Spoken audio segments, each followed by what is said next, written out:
بسم الله الرحمن الرحيم الحمد لله رب العالمين والعاقبة للمتقين والصلاة والسلام على أشرف الأنبياء والمرسلين محمد وآله وصحبه أجمعين وبعد.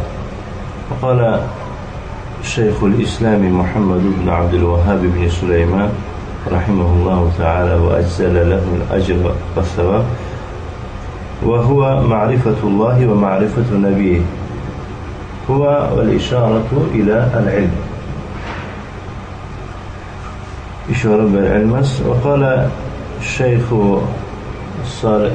صالح الفوزان حفظه الله تعالى قوله وهو معرفة الله كيف يعرف العبد ربه.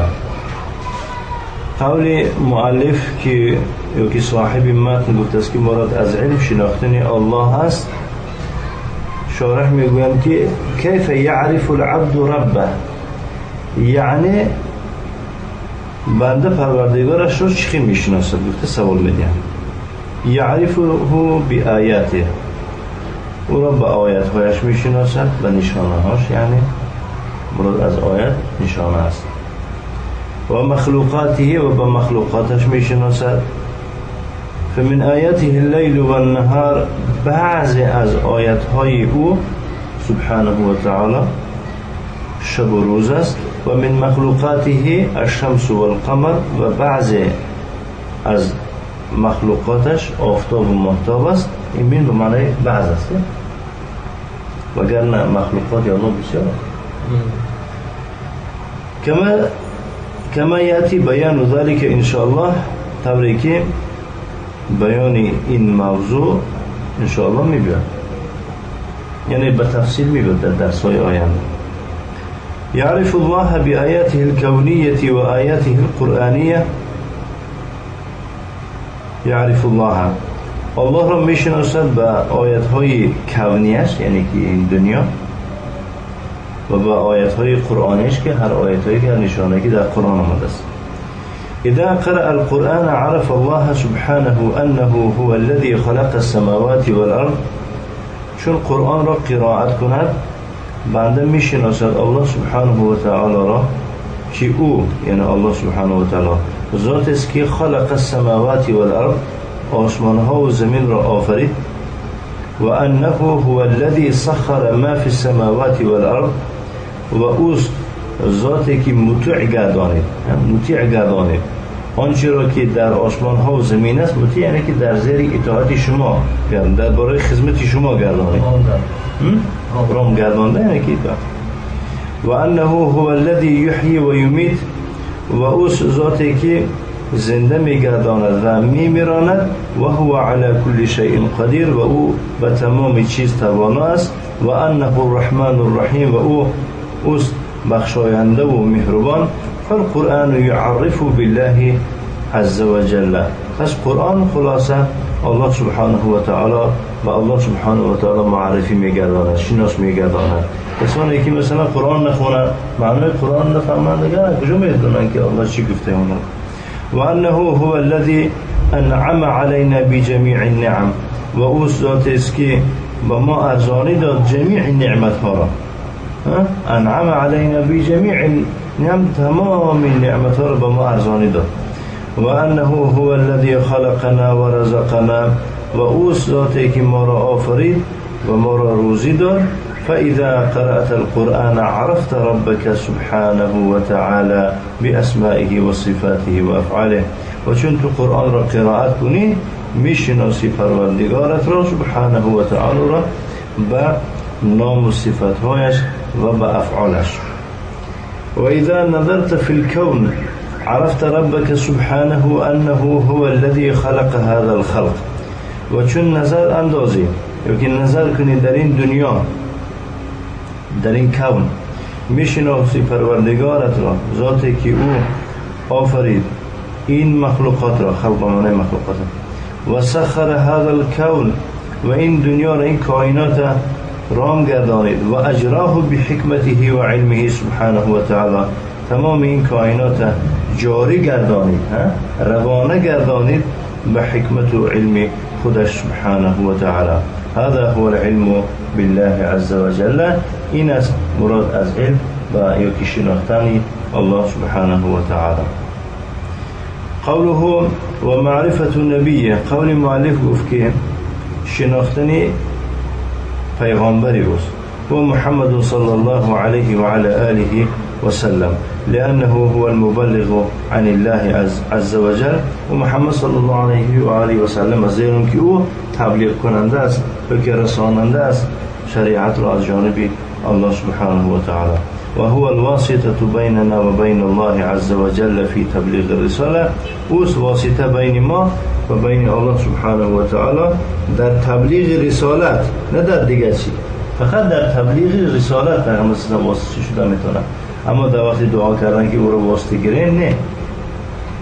لابد ان تعرفه، باید که تو را شناسی، لابد است که تو را بشناسی. در زبان ادبی تاجیکی هم لابد هم میگن تعریف من هو، باید که تو بشناسی کیست او، و تعریف نسبه و باید که تو نسب او را بشناسی، و تعریف بلده و کشور او را بشناسی، و تعریف ما جاء به صلی الله علیه و آله و علی آله و سلم، چرا آورده است باید که بشناسی. تعریف یا که تعریف کیف بدأه الوحی، وحی، و باید که تو را بشناسی چه خیل به او وحی آغاز شد. وحی از کجاست؟ مثل در غار حرا چه خیل جبریل آمد، همینا رو بشناسی. و کیف قام بالدعوة الى الله عز وجل، و چه خیل دعوت را شروع کرد به سوی الله سبحانه و تعالی. وقتی که انا قام بالدعوة شد میشه که دعوت را آغاز کرد. قام اصلا خیسته میشه، اما خیلی اینو واسه کمونیت انگلاگول میگون دارن.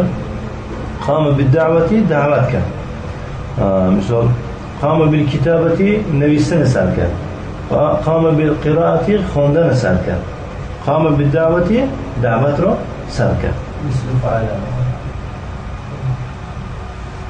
قام فعل ماضی، قام يقوم فعل ماضی. خب في مكة والمدينة، در مكة ومدينة. تعرف سيرة الرسول صلى الله عليه وعلى آله وسلم ولو باختصار، باید که تو بشناسی سیرت رسول صلی الله علیه و سلم، یعنی که اتوبیوگرافی سیرت میبره، یعنی که ترجمه حالی رسول صلی الله علیه و سلم را، اگر چنده که شناختن تو به طریقی چه باشد، اختصار کوتاه هم باشد. الرسول صلى الله عليه وعلى آله وسلم هو محمد بن عبد الوهاب، هو محمد بن عبد الله بن عبد المطلب بن هاشم بن عبد مناف إلى آخر النسل النبوي الشريف الذي ينتهي إلى إبراهيم عليه الصلاة والسلام. يعني رسول صلى الله عليه وسلم محمد بن عبد الله وابن عبد المطلب بن هاشم بن عبد مناف تا آخر نسب پیغمبری شریف که ینتهی الى رفته میرسد به ابراهیم علیه السلام. و تعرف کیف عاش قبل البعثه، و تو باید بشناسی چه خیل او زندگی میکرد که حیات به سر میبرد پیش از بعثت پیغمبری. و کیف جاءه الوحی من الله عز وجل، و چه خیل به او وحی آمد از جانب الله عز وجل. و ماذا عمل علیه الصلاة والسلام بعد بعثته، و چی کار کرد علیه الصلاة والسلام بعد بعثتش، یعنی بعد پیغمبر شدنش چی کار کرد. تعرف ذلك بدراسة سیرته صلی الله علیه و علی آله و سلم. اینا گفتگی ها را، نام بر شده ها را میشناسی به طریق درس گرفتنی که ترجمه حال او صلی الله علیه و سلم. ولا یلیق بالمسلم ان یجهل الرسول صلی الله علیه و سلم، لایق نیست، نمی‌سزد مسلمان را که یعنی که نسبتی رسول صلی الله علیه و سلم جاهل باشد. مسلمان هم گفته پیغمبر نشناختن یه عیب است. کیف تتبع شخصا و انت لا تعرفه بالمثل، میگو که تو چخیل یک شخص را از پسش میروی حالان که تو را نمیشناسی. همه خلاص هذا غیر معقول، یعنی این معقول نیست، یعنی در عقل طوری نمیگه، در میزان عقل طوری نمیگه که تو از پس یک انسان رو بگی اون انسان نشناسی. همین بسیار کسانی که از جاده اسلام بیرون هستند همطور من پیغمبر برای خودش پیغمبر حساب میکنه، ولی که کاراش میبینید کاراش از کارهای پیغمبر فرسخها دور است. معلوم میشه که این هم تو پیغمبر هم یک نامش میداند خلاص، اما شخصیت او رو نمیداند.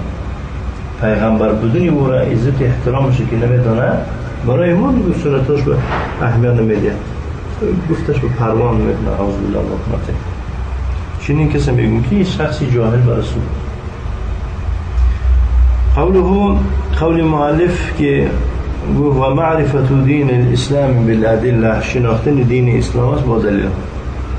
معرفت دین الاسلام الذي هو دین هذا الرسول، مراد از دین اسلام و دین است که و دین همین رسول است. بل هو دین الله عز وجل، که او دین الله عز وجل است. الذي امر به عباده، آنچنان دینی که به همان دینداری کردن الله سبحانه و تعالی امر کرده است عباده و بندگانش را. والذی امرک باتباعه، و همان دین است که الله سبحانه و تعالی تو را امر کرده است و چی؟ و پیروی از آن. و انت مطالب به، تو را از تو طلب کردن میپرسند به همون دین. لابد ان تعرف هذا الدین، این دین را دانستن لابد است. والاسلام هو دین جمیع رسول، اسلام به معنای عام، اسلام به معنای عام نه به معنای خاصش دیگه، به معنای عام دین جمیع رسول هاست. همه رسول ها یعنی که دعوت به اسلام میکردن به معنای عام. کل الرسل دینهم الاسلام بالمعنى العام، گفتش تمام رسول ها دینشان اسلام است به معنای عام گیره. فكل من اتبع رسولا من الرسل فهو مسلم لله عز وجل منقاد له. از هر کسی که پیروی از رسول کند، از رسولان، کدام رسولی که نباشه، پیروی از عیسی کند، پیروی از موسی کند، پیروی از شعیب کند، و این مسلمان است برای الله عز وجل. و منقاد له، و سرخم کننده است برای الله عز وجل. منقاد له کسی میگن که برای الله سرش خم میکنه. موحد له، موحدی الله است، الله را یکدان است. هذا الاسلام بمعناه العام، این به معنای یعنی عام است معنای اسلام. انه دین الرسل جميعا، خلاصه اسلام به معنای عام دین جمیع رسول ها بوده است. فالاسلام هو الاستسلام لله بالتوحید. اسلام چیست؟ اسلام برای الله در توحید تسلیم الله شدن. در توحید، بالتوحید گفتن فیه، در توحید استسلام تسلیم شدن است. والانقیاد له بالطاعت، و در طاعت برای الله سرخم کردن است. والخلوص من الشرك و اهله، و خلاص شدن، تازه شدن است از شرک و از اهل شرک. اما این خیلی نیست، یعنی این عباره درست نمیگیره از خیلی شیخ همون میگفتن. بجای الخلوص من الشرك و اهله گفتن در نویسد که البراءة من الشرك و اهله. فهمید؟ البراءة من الشرك و اهله یعنی به معنی شکل میشده است بیزار شدن است از شرک و از اهل شرک. وقتی که شما میگیم که ما معنی الاسلام، شما باید بگید که الاسلام هو الاستسلام لله بالتوحید والانقياد له بالطاعة والبراءة من الشرك وأهله. هذا من معنى الإسلام. مفهوم؟ أما الإسلام بمعناه الخاص فهو الذي بعث الله به نبيه محمد صلى الله عليه وعلى آله وسلم.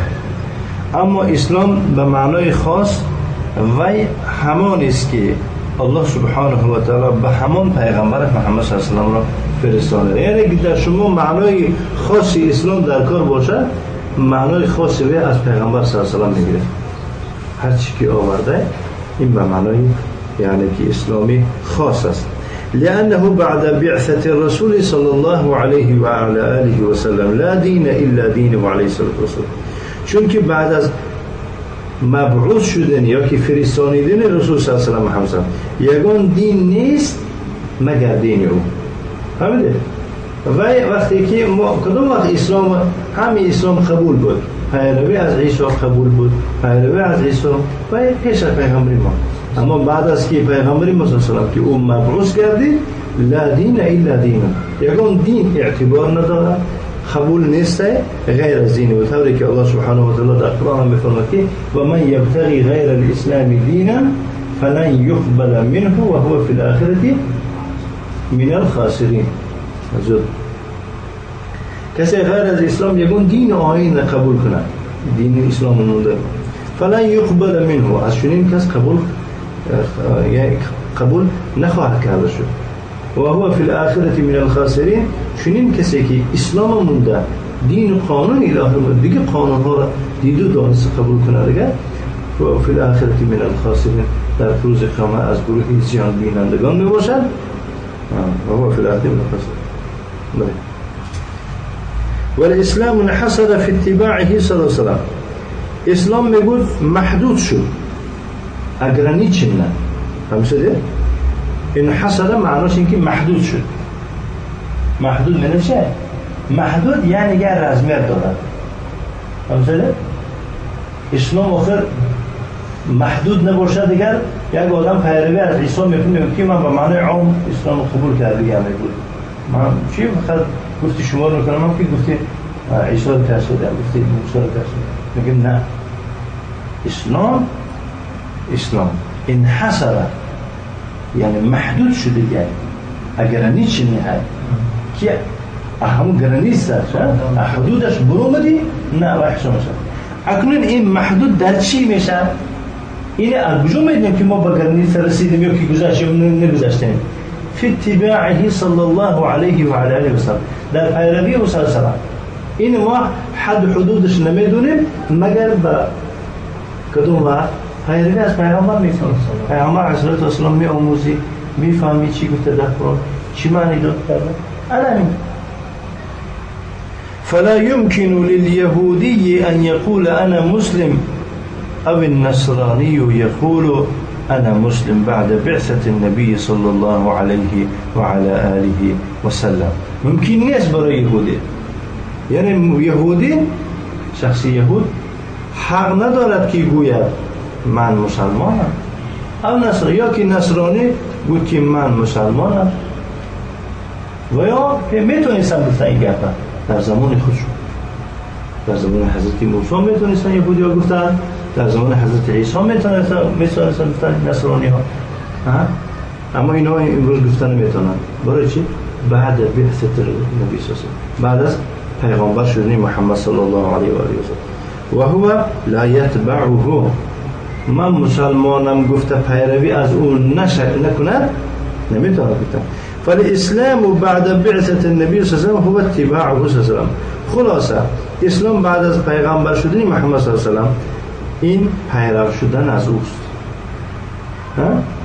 پیرو شدن او. الله تعالی فرمود که قل این کنتم تحبون الله، بگو اگر شما الله را دوست می داشته باشه، قل این کنتم تحبون الله، بگو اگر شما الله را واقعا دوست می داشته باشه، یک راه هست، فاتبعونی، پیروی از من کنید، یحببکم الله، بعد الله شما را چیکار میکنه؟ دوست می‌داره. مفهوم؟ همینجانه یعنی که محدود شد. اگر نشینه شما الله را دوست می‌دارید، نه حساب نیست. خواهید که الله شما واقعا مفهمیم که مثلا نه اینجا یک چیز مهمه ایده، خواهید که اگر شما دعوا کنید که الله را دوست می‌داره، این یه رول بازی نمی‌کنه. انسان باید که الله رو دوست دارد، یک چیز مهمه دیگه اینجا. همه میگوید که مثلا آذر میگه که قربان الله خاطر الله، با الله یک پیغمبر ما قربانی او شما. همه ملت میگوید که من فدای جم، نماز نمیخونه، روزه نمیداره، این کار نمیکنه، من بری الله تیارم میگوید، خودم جیرت کردم، قربانی کردم. نه یعنی مثلا الله را دوست داشتن این ضروره، ولی از این هم ضرورتر وحی تو را دوست دارن. فهمیدید؟ یعنی تو باید الله رو دوست داری، بله واجبه دوست داشتنی تو الله رو، ولی کاری کن که وی تو رو دوست دارد. همینطوره اونجا که وی تو رو دوست ندارد، اون دوست داشتنی تو یگون که نمی ازم. فهمیدتون؟ نه اینقدر مهم است دوست داشتنی تو الله را در اون لحظه که وی تو رو دوست ندارد. خلاصه باید که دو طرفه باید باشد.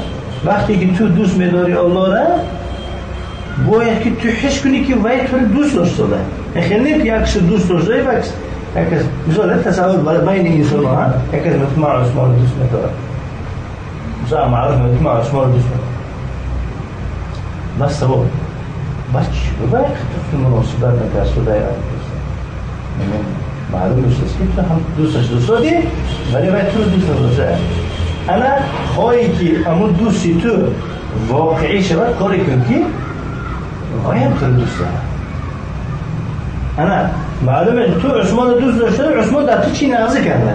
انا که تو هم نغزی سادی کاری کن که ویم که تو رو دوست داره.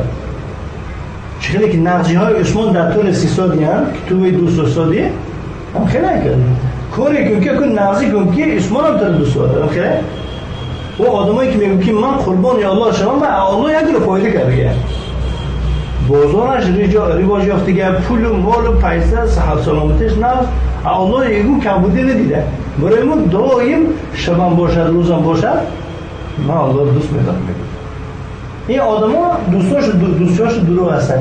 با بگم مصیبت بینم میگم چوکر نمیگم من نمازم نخونم رنگ دیگران دوست نیستم این نیستم الله با من مصیبت داده میگه.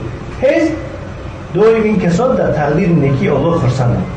سرشون به تقدیر بدی اومد با الله ناراضی میشن. دوست داشتنی الله هست تو. فهمیدید ما یا نفهمید؟ برای همون نگود که قل این کنتم تحبون الله. دیدن همه دعوا میکردن که ما الله رو دوست میدارم. آخه البته الله رو دوست میداری، الله چه قنیگی کرده در حق داری. اگه کاری کن که الله تو دوست داره. یگانه را چی بوده؟ الله درس میده محمد صلی الله علیه و آله میگه بگو اگر شما الله رو دوست می داشته باشه فتبعونی. انا یک چیز خیلی الله ما رو دوست می داشته پیروی از پیغمبر صلی الله علیه و آله یحببکم الله و الله شما رو دوست می داره. سبحان الله اللهم ارزقنا محبة الله سبحانه وتعالى. هذا هو الإسلام بمعناه العام وبمعناه الخاص. این است اسلام به معنای عامش و به معنای چی خاصش. معنای عام اسلام این خیلی بوده است و معنای خاص اسلام این خیلی بوده است. قوله مؤلف گفت بالادله. این چیز گفت نکن کورانه بالادله با دلیل ها لا بالتقلیدی، نه به تقلیدی کورکورانه. دادم کرد دادم گفت بابام گفت ایشان گفت سید گفت خواجه گفت این خیلی نه. و انما بالادله من القرآن برعکس با دلیل های از قرآن باید بشناسید و من السنت و با دلیل های از سنت تو بشناسید.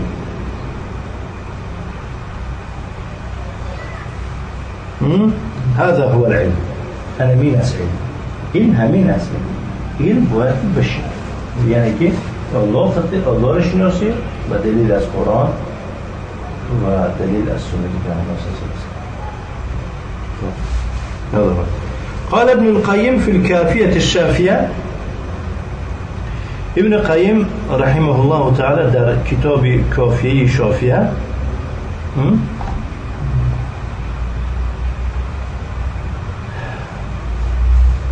این کتابی اساسا نونیهش میگن اگر شنیدی باشه نونیه آرد مجرد است. نونیه چقدر مثل شعر نویسیگن همش به نن خاتمه میابن. آخری همش چی داره؟ نن قطع تمام میشه. در همون کتاب گفتیم که العلم قال الله قال رسوله قال الصحابة هم أولو العرفان ما العلم نسبك للخلاف سفاهة بين الرسول وبين رأي فلاني.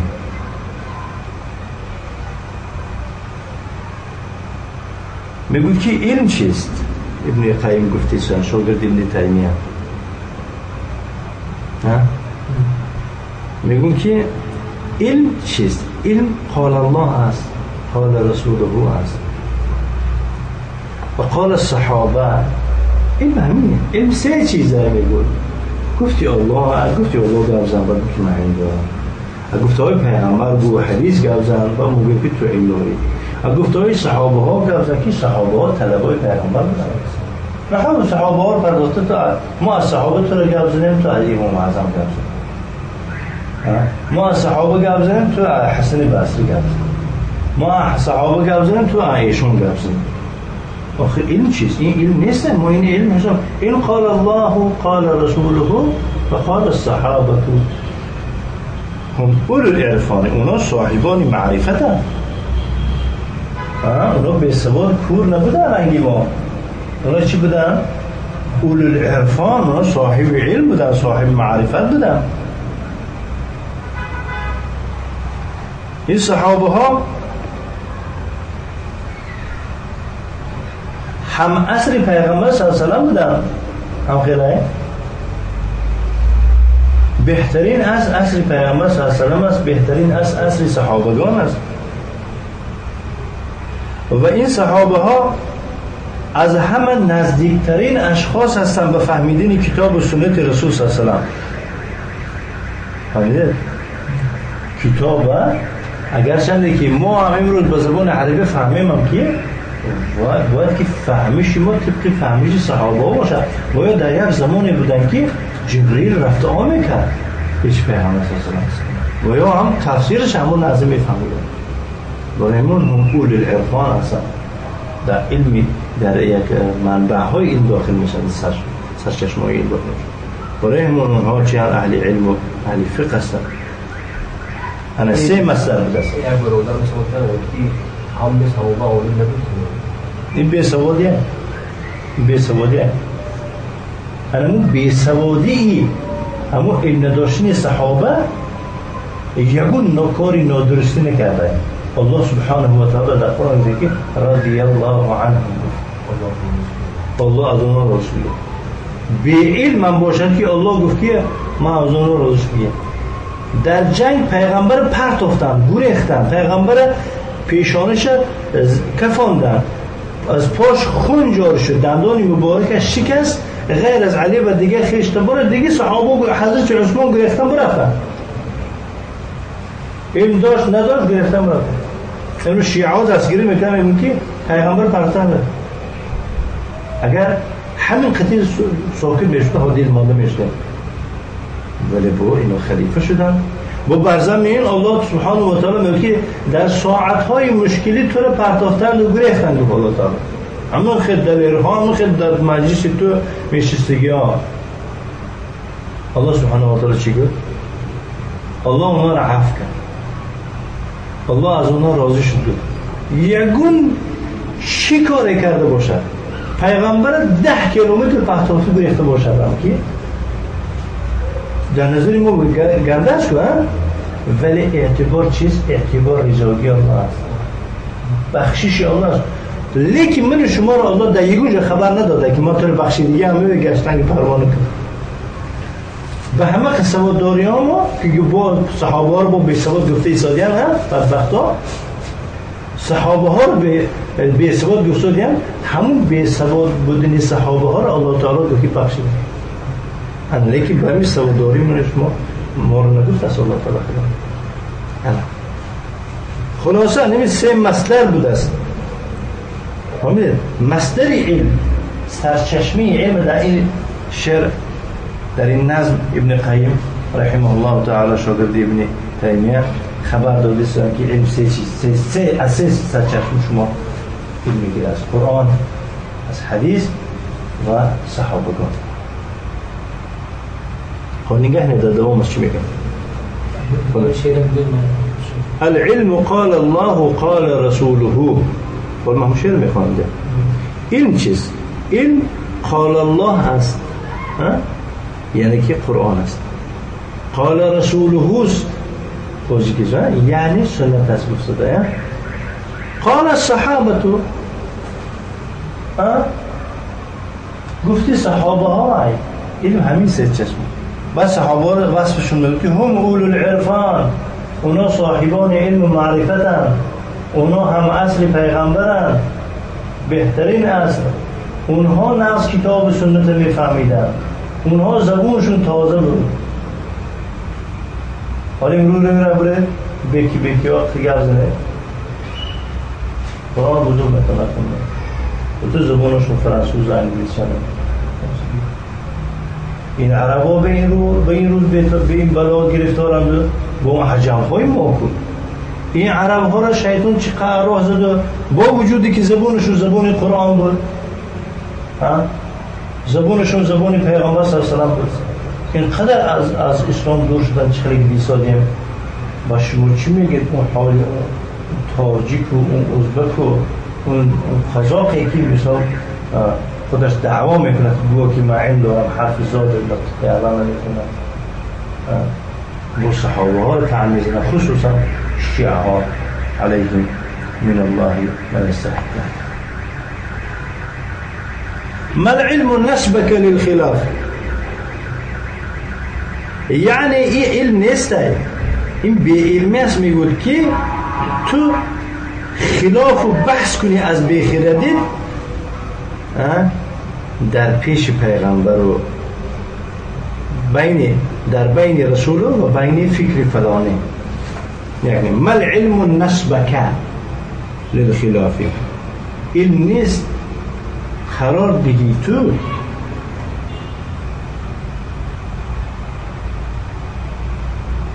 قرار دی خلاف را بحث کردن، صفاحتا بی عقلی را میگوید بین رسول و بین رأی فلانی و بین فکر فلانی. یعنی نگاه کنید میگوید که این علم نیست که تو یک از قال رسول الله بوده برای تو و تو چی گویی فلانه گفتی که فلانه میگوید که اما خیلی برادر این علم نیست این گفایی تو فلانه گفت. امام مالک الله رحمت شکنه، امام مالک صاحب مذهب، صاحب مسند کتاب دارن که مسند امام مالک.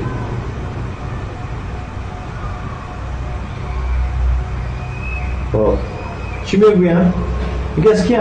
مالک ابن انس ابن مالک از ذریت صحابه در مدینه درس میدادن، در مسجد پیغمبر صلی الله علیه و سلم درس میدادن طلبه. بعد از درس تمام شدن چی میگفتن؟ میگفتن که هر چی که من گفتم این گپای منه، در این گپای من قبول هم داره در رد هم داره. میگه که خواهی قبول کنه خواهی قبول کنه. الا صاحب هذا القبر، مگر صاحبی همین قبر گفته به قبر پیغمبر صلی الله علیه و اشاره کردن. گفتن که هر چی که من گفته باشم این از صاحب این قبر، این دیگه عقیبابل نیست، این قبول. مفهوم؟ برای ما میگوی این بی عقلی هست. میگوید که تو بحث کردن گری یک کس که مثلا یک کس مثلا شما با دینی میدونه که از ابن عمر روایت میکنن که پیغمبر صلی الله علیه و نماز میخوندن دستشون برابری کتفشون یا که برابری گوشاشون میبرداشتن در رکوع و در داخل شدن در نماز و در رکوع و رفتن و از رکوع برخیستن و از تحیات دوم برخیستن یکم برخیستن برای دوم. وقتی میگه رسول الله بخارنده آورد دیگه میگه بعد چی میگه؟ من فلان کتاب برادر این علم نیست که تو خلاف کنی بین رسول و بین رأی فلانی. هیجون نوردی خطا نمیکنه. پیامبر صلی الله علیه و کل بنی آدم خطا. هر برادر بودم مگر اسلام نوردی عالم نیست. آخر عالم است برای خودش.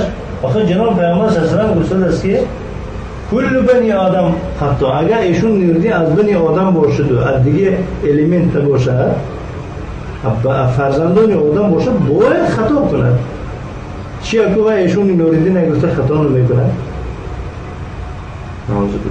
از خطا کردن فقط پیغمبران معصومند دیگه همه خطا میکنه. هذا هو العلم. علم همین است. العلم هو علم الكتاب والسنة، علم كتاب وعلم السنة. أما أقوال العلماء فهي تشرح وتوضح فقط كلام الله وكلام رسوله صلى الله عليه وعلى آله وسلم. اما سخنای عالم ها اینا شرح میدهند و ایضاح میدهند فقط چرا؟ کتاب الله را و کلام الله را و کلام پیامبر و قد يكون فيها او في بعضها خطأ. و بعضا در سخن عالم ها یکی در سخن عالم ها و در بعضی سخناشون چی میشه؟ خطایی صادر میشه. والادله ليست كلام العلماء، دلیل این کلام علماء شدن میتواند. انما الادله هي الآيات القرآنية، برعکس دلیل آیات های قرآن می شود و الاحادیث النبویه، حدیث های پیامبری می شود. و اما کلام العلماء فهو شارح و موضح و مبین لذلك لا انه دلیل فی نفسه. اما سخن عالم ها اینا همچون شرح دهنده، ایضاح دهنده، بیان کننده میشن نسبتی اونها، نه اینکه او دلیل شود در خودش دلیل شده نمیتواند.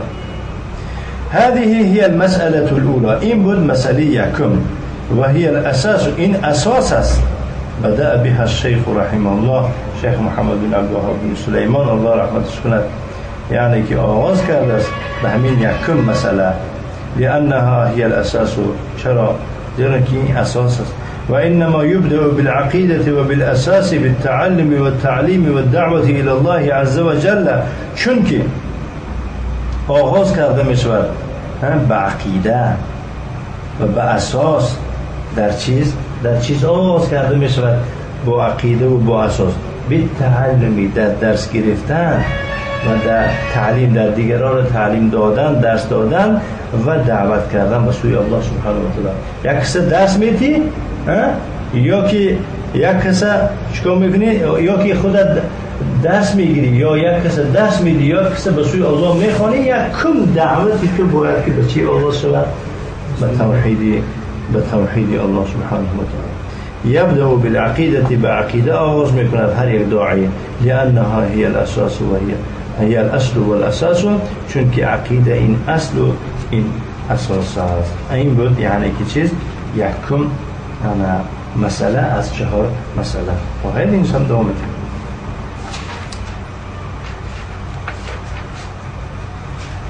الثانية العمل به. یک برکست. یک. دوم طبق علم عمل کردن. یکم العلم بود. دوم اکو چی میگود؟ العمل به. علم فهمیدیم. علم قال الله قال رسوله بودست، قال صحابه بودست. بطريق الله گفتی الله و طریق گفتی پیامبر گفتی صحابه ها میشناسی الله را، پیامبر میشناسی، دین اسلام را میشناسی. اکنون میگوید با اون علم عمل کردن. بند 8 العمل به أي بالعلم، بعلم عمل کردن. لأنه لا يكفي أن الإنسان يعلم ويتعلم. این بس نیست، لا يكفي. این بسندگی نمی کند، کفایت نمی کند که انسان تعلیم دهد و تعلیم گیرد. چیکار میکنی در دست دفتر کتاب میکنی؟ تعلیم گرفتن. چیکار کردی در منبر شستی؟ تعلیم رسوندن. این کفایت نیست. بل لابد ان يعمل بعلمه، بلکه انسان چیست لابد است که به علم آموختگیش یا که دست میدادگیش قبل از همه چیکار کنه؟ عمل بکنه. فالعلم بدون عمل انما هو حجة على الانسان. چون که علمی بی عمل این فقط حجت می شود ضد اسلام. فهمیدید؟ على الانسان شد می شود ضد انسان، للانسان شد مفعول به انسان. حالا با معنی مضرت هست. مضرت على الانسان ضرر، على الانسان یعنی ضد انسان، بر ضرر انسان می شود علمی بی عمل. فلا يكون العلم نافعا الا بالعمل. علم منفعت دار و فایده دار نمی شود مگر با عمل. یعنی ثمره علم عمل است. اما من علم، اما اون کسی که داند ولم يعمل عمل نکند فهذا مغضوب علیه. این از جمله کسانی است که الله ایشان را چیکار کرده؟ غضب کرده. یعنی یهودی ها چیکار کردن؟ باید هم دونستان عمل نکردن. از این امت هم های کسانی که خصلت های چی دارد؟ همون خصلت یهودی. وقتی که علم گرد و عمل نکنند، لانه عرف الحق، چون که این آدم حق دانست و ترکه علی بصیرت و دیده و دانسته او را چیکار کرد؟ ترکش کرد. ترکه او را ترک کرد علی بصیرت، دیده و دانسته. و ناظم یقول، یک کس نظم گفته است که و عالم بعلمه لم یعملا معذب من قبل عباد الوثن. عالمی که به علمش عمل نمی کند، و عالم بعلمه لم یعمل، عالمی که به علمش عمل نمی کند معذب، او را عذاب داده می شود. کی؟ در روز قیامت. من قبل عباد الوثن، پیش از بت پرستان. فهمیدید؟ پیش از بت پرستان اول عالم عذاب می دهند. کدوم عالمه؟ عالمی که به علمه لم یعمل.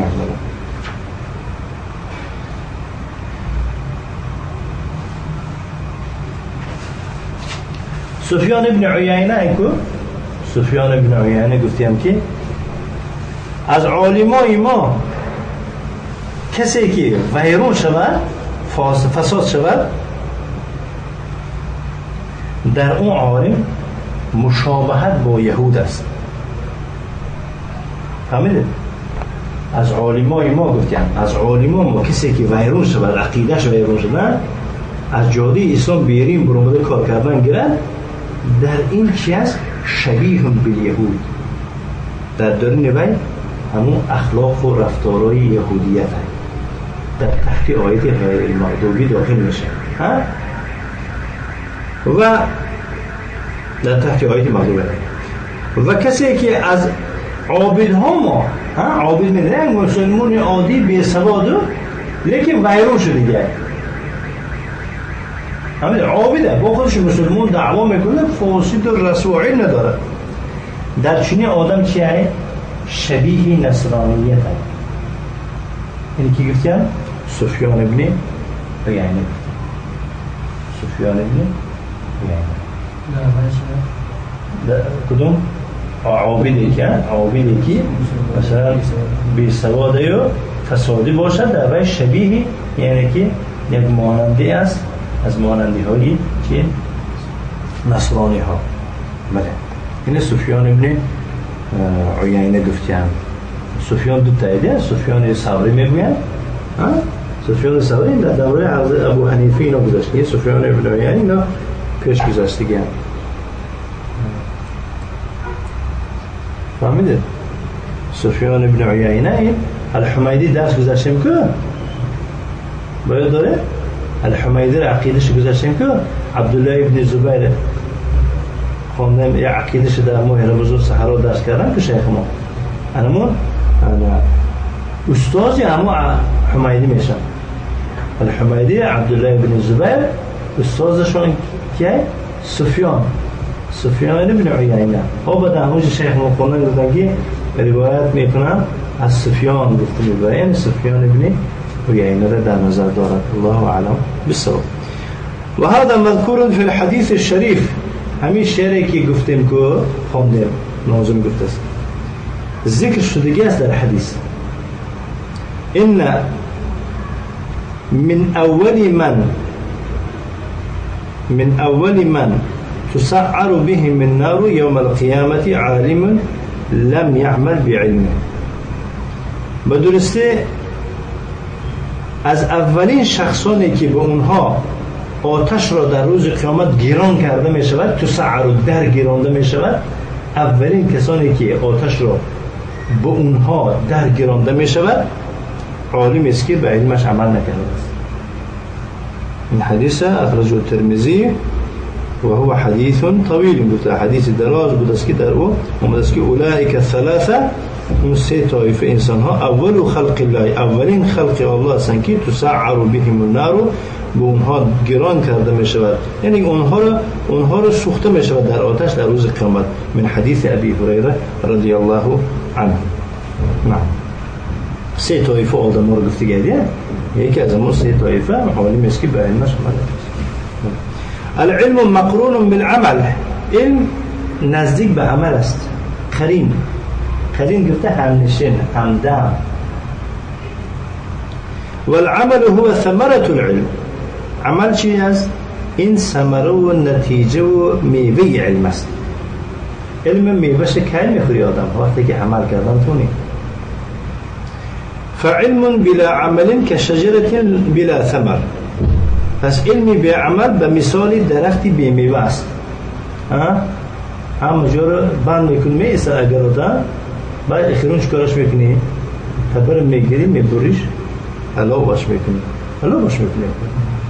خصوصا در طرفای کوهستان و طرفای تاجیکستان ما هنزیم را زدن کاره. لا فایده فیها. در چنین درختی بی میوه فایده نیست. والعلم انما انزل من اجل العمل. علم نازل شده است که به او عمل کرده شده. یعنی علم به درستی نازل شده است که به خاطر اون که باید چیکار کنه؟ عمل کنه. كما أن العمل بدون علم يكون وبالا وضلالا على صاحبه. خیلی که میگود با علمی با میگود عملی به علم یک کس عمل کرد صدا یک گوگی چی بخواه میگود که نمیدونم دودم کرد بابم کرد آدمو کرد صدا میگود عملی به علم میگود چی میباشد؟ وبال، ضرر میباشد و ضلالا گمراهی میباشد علی صاحبه به صاحبی چنین عمل. یعنی آدمی به علمی که عمل کرده این هم یک روز یه روز که میبینه یک ضرر میبینه در پشتی به علمش. یک کسی فتوا میده هم بود تمام میاد من خیلی خونم نماز میشه خونه نمیبینه اگجو میدونی خیلی فتوا خون خیلی خون شده میدونی قال الله وقال رسول قال صحابه نمیتونی گفتن. اذا كان الانسان يعمل بدون علم. وقتی که انسان به علم عمل میکرده باشد فإن عمله وبال وتعب على صاحبه. البته عمل چنین کس وبال است، یعنی ضرر است، و تعب و مشقت آور است علی صاحبه، برای صاحبش. یعنی چنین آدم بلا میبرد، یه روز سری خودش هم میخواد سری کدوم دیگه. قال صلی الله علیه و آله و سلم، پیامبر صلی الله علیه و سلم گفتن من عمل عملا لیس علیه امرنا فهو رد. کسی یک عملی را انجام دهد لیس علیه امرنا، در آن امر ما نیست، نه دین ما نیست، دین ما نگفته این کار کند، فهو رد، اون عمل چیه؟ رد است، یعنی مردود است، غیر مقبول است. این حدیث بخاری روایت کردن من حدیث عایشه رضی الله عنها و او امام بخاری و مسلم از حدیث عایشه مادام روایت میکنن که گفتن که قال رسول صلی الله علیه و سلم این دیگر روایته من احدث فی امرنا ما لیس منه فهو رد. کسی ایجاد کنند در دین ما اون چیزی که از دین نیست، یعنی که از دین نبوده، این بدعت گذاشته، یک بدعت ایجاد کنه فهو رد، اون بدعتی کردگی رده، یعنی رد به معنی مردود است، معنی مردود غیر مقبول است، قبول نیست. میگن که حضرت علی چنین گفته، یعنی که این روایت صحیح نیست، لیکن معنیش درسته. علم ندا میکرده به صاحبش، میگفته علمی که میآموزد که این حلال و حرام همون شما ندا میکرده، گفته ندا میکرده، صاحبش های میگفته فاذا لم يجبه ارتحل. وقتی که صاحبش گپش نمیگرفته، در نداش لبیک نمیگفته، با میپرتفتی میبرفتش. فهمیده؟ علم صاحب علم فریاد میکنه، میگو دین نکنه، میکنه کدوم فریاد میکنه وقتی خب میدونه که این حلاله و حرامه. وقتی ما حرام کرد سادگی شده، وقتی که حلال ترک کرده سادگی شده، علم نداش میگو صاحبان این خیلی نبود که میگو پروانه کردن گیره دیگه، یه روز این ارتحله میگوچه آدم کوچیده میبره نعوذ بالله با بیعلم میشه.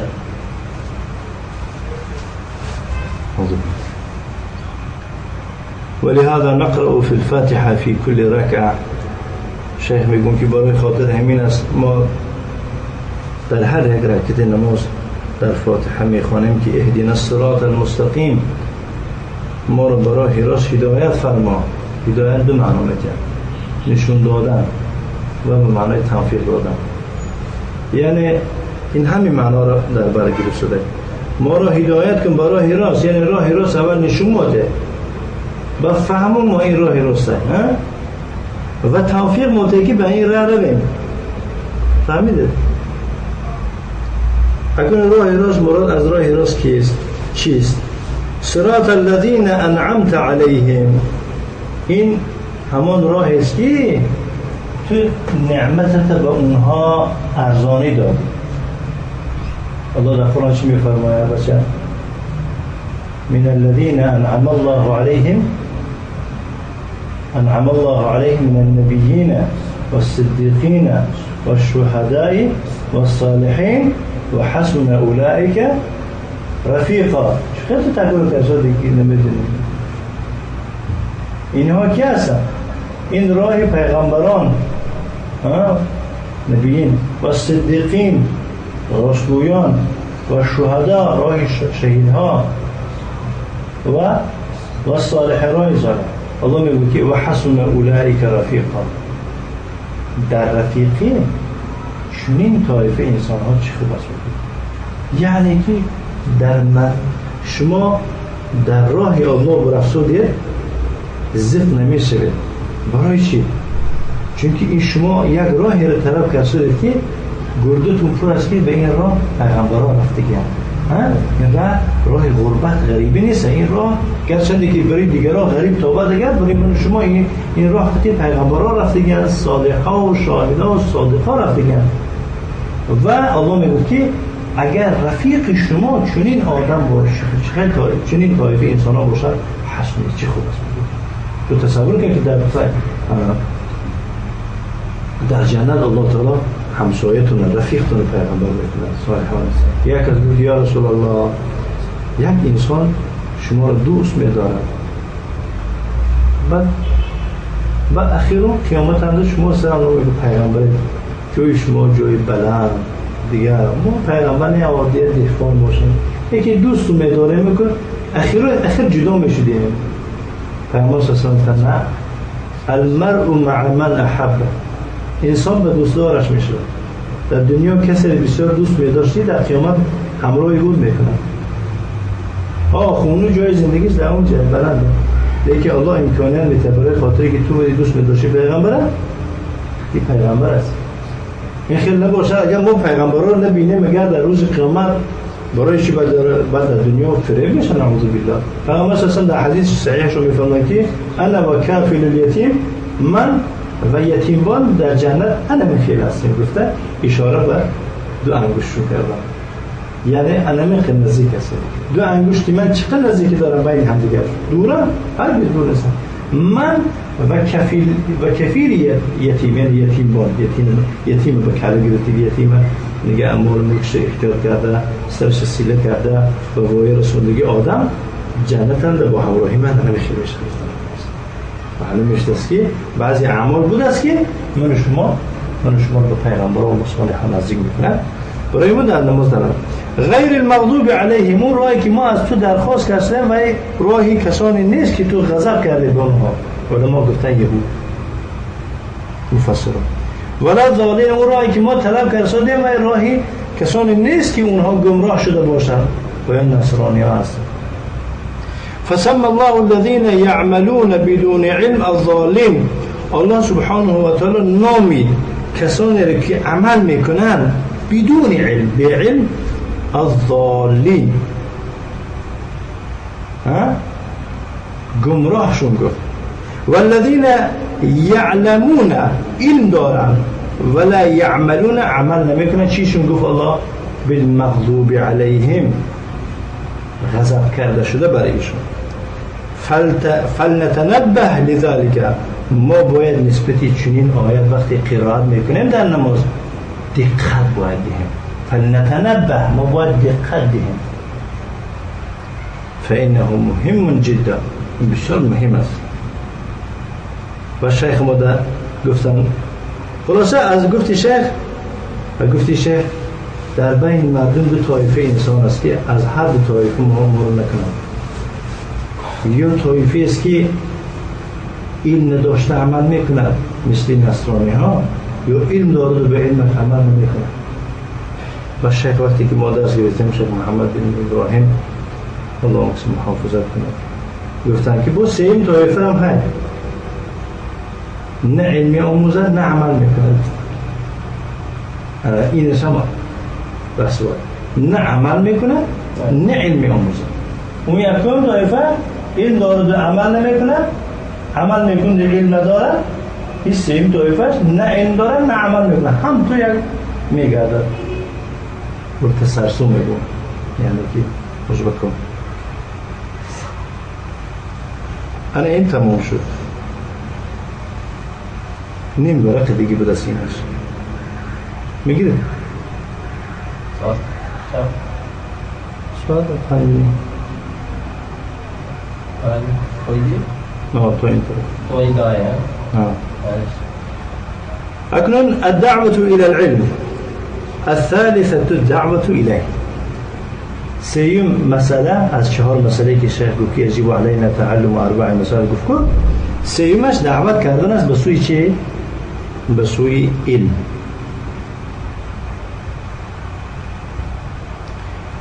قول مؤلف گفت که الدعوة إليه لا يكفي أن يتعلم الإنسان ويعمل في نفسه. نگاه کنید، با میگوید که کفایت نیست که انسان تعلیم گیرد و عمل کند فی نفسه، در خودش. ولا يدعو الى الله عز وجل، دیگران را به سوی الله فرا نمیخواند، دعوت نمیکند. بل لابد ان يدعو غیره، بلکه لابد است که دیگرها را غیرش چیکار کند؟ دعوت بکند. فیکون نافعا لنفسه، بس فایده رسون میشد برای خودش، و نافعا لغیره، و فایده رسون میشد برای غیرش. اگر شما علم آموخته، عمل کرده، دعوت کرده، هم فایده برای خودتون هم برای دیگران میشه. ولأن العلم، چون که علم امانت، علم امانت است. میگفت او یک کس امانت یک گفت که این برای رسون با چیکارش میکنه؟ نه میره میگه خونه میری؟ نه میرسونی. لیس یملکو، لیس بملک لک، این ملک تو نیست. گویی که دادی تعویش کنه نمیتونی، کسی خواهم میکنم کسی، این ملک تو نیست. این تفشکی نیست که امگزی خریدی من خودم میپوشم.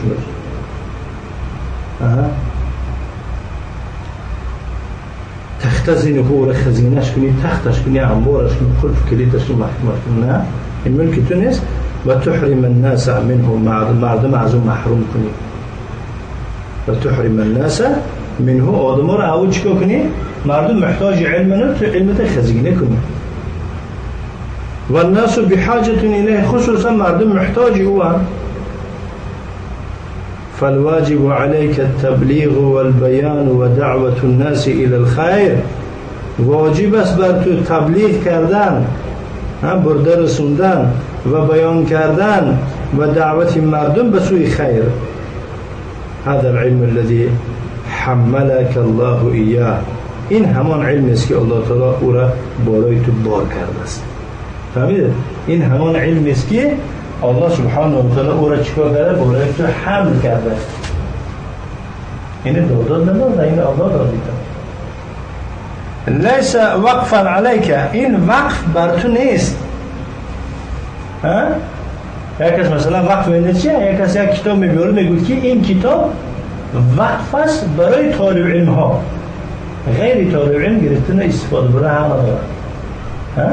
این علمی که الله بالای تو داده، برای تو داده، نصیبت کرده که تو خوندی عالم شدی، این وقف بری تو نیست که فقط تو باید که در خودت استفاده بید، دیگران غرقا بی جهالت و خرافات و شرک هم باشن، تو که کار بیا من خوندیم خودم عمل میکنم و هم کار این بجای برم. نه خیلی نیست. و انما هو لك و لغیرک. اون علمی که تو گرچه که تو عذابم کشیده باشی، این هم برای توی هم برای غیری تو هست. او استاد که تو او درس گرفتی برای من گفته تو رو پیش نکرد بود، تو با هم داد بود، همون با هم چطور کنی باید تو برای خودت هم گیری برای دیگران. فلا تحتکره علی نفسک، او را جمع نکن برای خودت. فهمیده؟ لا تحتکر احتکار جمع کردن، او را جمع نکن با خودت. و تمنع الناس من الانتفاع به، و آدما را منع کنی از فایده بردن به او. بل لابد من تبلیغ، بلکه لابد است او را چیکار کردن؟ تبلیغ کردن، برده رسوندن. و لابد من بیانه للناس، ضرور است که تو او را باید بیان کنی، فهمونی برای مردم. الله تعالی فرمود: و اذ اخذ الله میثاق الذين اوتوا الكتاب لتبيننه للناس ولا تكتمونه. صحیح؟ و بخاطر آنه وقتی که گرفت الله سبحانه و تعالی عهد و پیمانی کسانی را که به ایشان کتاب دادن، به ایشان کتاب داد، یعنی اهل کتاب بود. الله تعالی کتابشون داد و عهد و پیمان کرد. در عهد و پیمان در گوار چه خیل بود که لتبیننه للناس، این کتاب برده به مردم بیان نکنید گفت. ولا تکتمونه، و کتمان نکنید، رشد نکنید. دیده این عادتی کی بود است؟ عادتی اهل کتاب بود است که علم میگیرد و کتمان میکنند دیگر رشد.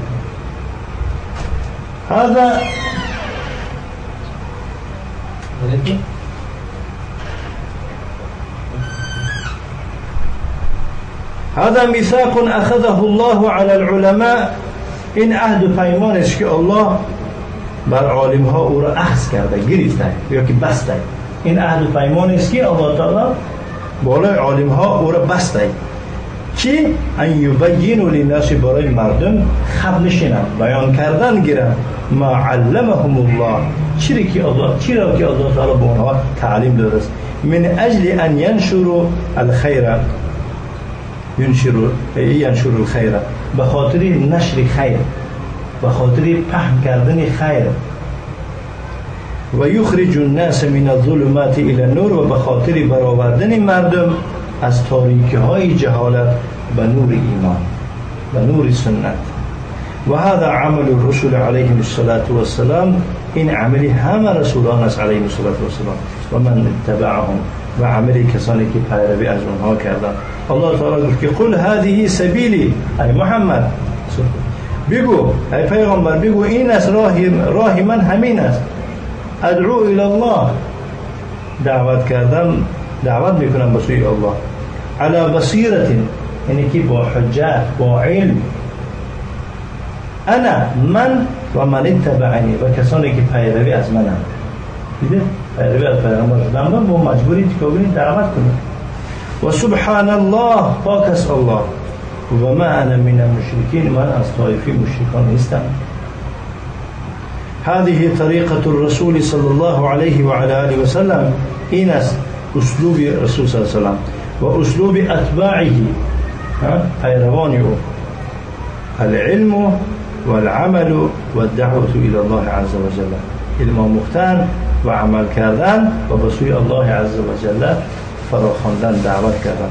فمن لم يدعو، کسی دعوت نکند و هو قادر على دعوت، حالا یود میتواند دعوت کردن و عنده علم دارد و کتمه، کتمان کند علمش، فانه یلجم بلجام من نار، او را لجام می اندازند در روز قیامت به لجام آتشین، كما في الحديث طبري در حديث آمد است که اخرجه ابو داود و الترمذي و ابن ماجه من حديث ابي هريره قال رسول الله صلى الله عليه وسلم من سئل عن علم فكتمه، کسی که از علمش پرسند او کتمان کنه، علمش روز کنه، دست ندید نفهموند، الجمه الله بلجام من نار یوم القیامت، الله سبحانه و تعالی در روز قیامت او را لجام می اندازد در گردنش از لجام های آتشین روز قیامت. و ابن ماجه از حدیث ابی سعید خدری روایت میکند که رسول صلی الله علیه و سلم میگه من کتم علما، کسی یگان علم کتمان کند، یعنی که علم شریعت گسترده، مما ينفع الله به فی امر الناس، از چنان علمهایی که الله فایده میبخشد در کارهای مردم، اما این چیکارش میکنن؟ رشدش میکنن. امر دین یا که کارهای دین اند فایده میرسون دیگه علم الله تعالی علم شده کتمان میکنن.